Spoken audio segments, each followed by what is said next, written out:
ishte shumë i hidhur, ishte urimi më i hidhur që ka marrë Shqipëria ndonjëherë nga Shtetet e Bashkuara të Amerikës. Patjetër. Ishte që ne do të bashkëpunojmë jo me qeverinë shqiptare, por me autoritetet ligjzbatuese të Shqipërisë, me organet ligjzbatuese, institucionet ligjzbatuese, për të luftuar trafiqet. Pra, nuk ishte rastësi kjo, sepse pak ditë më vonë, vëllezërit hysa u futën në sanksionet të SBA-s si pjesë e kartelit Sinaloas. Dhe kush ka dhënë vëllezërve hysa licencën, dhe kush e ka takuar, dhe kush e ka pranuar që ja dha shumë licencën, ne e dim shumë mirë që është Edi Rama, apo jo? Patjetër. Dhe ne e dim shumë mirë që SBA-ja tani i quan terroristët gjitha organizatat e trafikut drogës, dhe me këtë arsye për lufton në qeverinë e Venezuelës që quhet qeveri terroriste. Patjetër. Kështu që ne shohim shumë ndryshime që reflektohen tek SPAK-u sot, pasqyrohen këtu, po pasqyrohen në qendrimet që më marr SBA-ja në gjithë botën, por edhe në Shqipëri, ku ai urimi e tregon është një esenca, një sinteza e gjithë qendrimeve. Pra, ti Anton mendon që SPAK-u mund ta rritë tek Edi Rama. Pra, në këtë përshkallëzim situate. Mendoj që ky përshkallëzim situate ne po na çonte Edi Rama në të gjitha rastet. Se çfarë do ndodh pastaj qeveri teknike, ne nuk presim na vinë amerikanët, na bëjnë qeverin teknike, na bëjnë. Ne kemi një opozitë do të dalë në protestë, kemi disa parti opozitare që lajmërojnë protesta.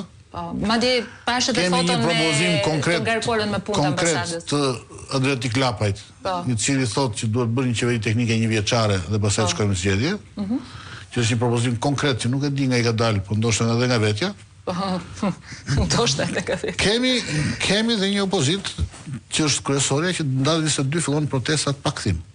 Pra, ky koordinim protestash ose kjo konkurrencë protestash ka ngrihet një bazë e cila mund të jetë baza e fakteve që na dalin në dosjeve që na dalin nga SPAK-u, sigurisht, që janë shokuese, po mund të jetë dhe baza e një informacioni, e kuptimit të situatës, që situata për Edi Ramën ndërkombëtare ka ndryshuar.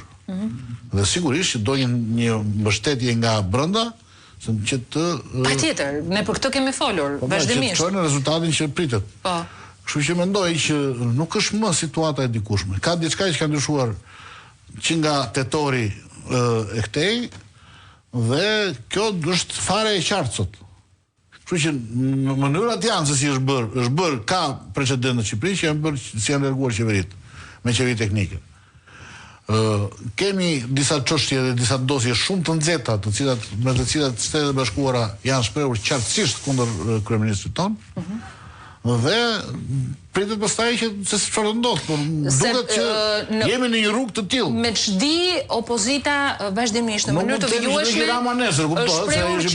përgatit në mënyrë të vijueshme dhe ka dosje në fakt që prekin drejt për drejt.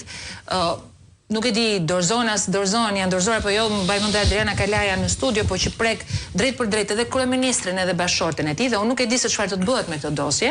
Pra, mund të vim dhe në këtë pikë, po lexoja Bledi se po kthem pak te kjo që më the ka nxjerr syri. Rama kërkon përjashtimin e opozitës nga Këshilli i Mandateve që të shep provat. Pra, në Këshill të Mandateve janë anëtarët e opozitës Këshillin përrregullor e mandatet dhe imunitetet, janë Gazmend Bardhi, Elda Hoti, Semir Koreshi, Erbyll Bashi dhe Gent Strazimiri. Kush janë për të përjashtuar? Gazmendi është okay, nuk përjashtohet Gazmend Bardhi. Nuk e di nëse zoti Bardhi është përjashtuar, por këto shumica që përmendën përjashtohen nga komisioni.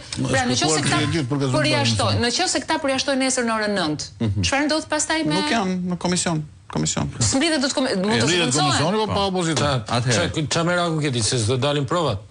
Jo. Nxjerrin vjet ata se janë me njëri tjetrin. Ideja është aty rreziku më i madh është që nxjerrin ata se sa ata. Mendoj që nesër thjesht ta përjashtojnë opozitën më për nxjerrjen e provave është Belinda Balluku. Belinda Balluku e djegur se djegur është. Ne nuk e di ma do shkoj nesër. Njeriu që është i interesuar për nxjerr provat e SMS-ve të reja është Belinda Balluku. Mbajini mend këtë. Mirë, Belinda Balluku mund të jetë interesuar, po çështja qëndron që njeriu që do ri duke dëgjuar e sigurt është Dritan Prençi, i cili do jetë nesër aty. Do jetë aty, jo? Duhet shpjeguar. Dhe procedurën që duhet ndiqet, me provat, po dhe procedurën që do të ndiqet për materialet, se janë në kasafort. Pra duhet gjetur një mënyrë se si do të administrohet të gjithë. Ato Niku Chelsin. Provat do të vjenë në dispozicion gjithë deputetëve pjesëmarrës. Thjesht ata mund të shikojnë Pra, mund t'i shikojnë aty, por nuk mund t'i kenë.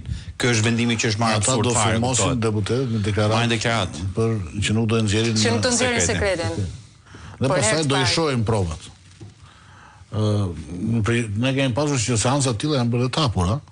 Po se di pse në rast Samir Tahiri po. në përgjithësi janë bërë të hapura, por se di edhe presidenti Berisha ishte hapur për shembull. Se di pse këta po duan ta bëjnë të mbyllur këtë, se çfarë provash për vluse ka Pra, aty. nuk e dim. Ndërkohë që ne të dhënat tona kanë fluturuar në Indonezi me Malbeqiren, të gjitha çka kemi sekrete shtetërore dhe të sensitive.